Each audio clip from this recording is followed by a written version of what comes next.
Vous voyez, à travers le monde, à travers la planète même, les Noirs sont de plus en plus menacés partout. Même au sein du continent, ils sont menacés.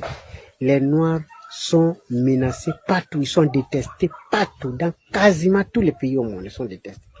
C'est normal parce que le respect, ça se mérite. Quand tu ne prouves pas que tu es quelqu'un de responsable, c'est normal qu'on ne puisse pas te respecter. Vous voyez?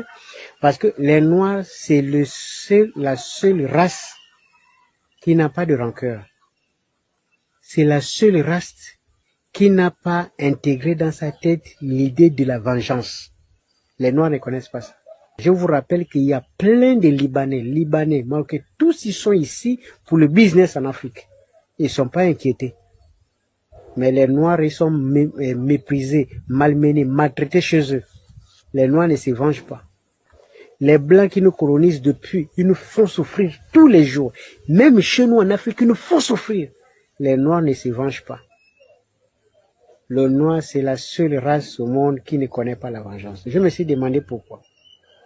Est-ce que c'est un problème de mentalité? Non, parce que dans la vie, quand tu te sens toujours inférieur, tu as du mal à prendre des initiatives sur ce nombre de choses. Regarde, le monde est en train de s'organiser.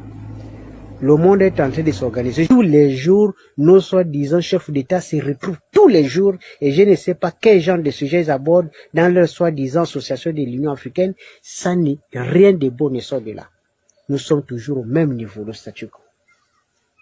Et c'est le Maroc qui commence à avoir ses propres intérêts partout, qui est en train d'insister pour organiser ce marché-là, pour ses propres intérêts. Ce leadership-là devait venir d'un pays noir, du Nigeria et des autres pays, mais non! Les Noirs, ils n'ont pas intégré ça, c'est pas dans leur mentalité. C'est toujours les autres qui viennent pour nous enseigner quelque chose que nous, on est capable de faire. Et pourtant, quand on demande la fédération, c'est quoi la fédération? Ça ne veut pas dire que l'identité va disparaître, ça ne veut pas dire qu'en tant que Gabonais, vous n'allez plus exister. Ça veut simplement dire qu'on essaye de déployer une partie d'énergie pour intégrer une association d'énergie pour devenir puissant. Parce que le combat de demain, c'est le nucléaire. Un pays qui n'a pas le nucléaire ne peut pas décider. On décide pour vous. Si aujourd'hui on a peur de Poutine, on a peur de la Corée du Nord, on a peur des autres pays, c'est parce qu'ils ont la bombe. Et c'est pour cette raison que si on est en fédération, on va monter en puissance.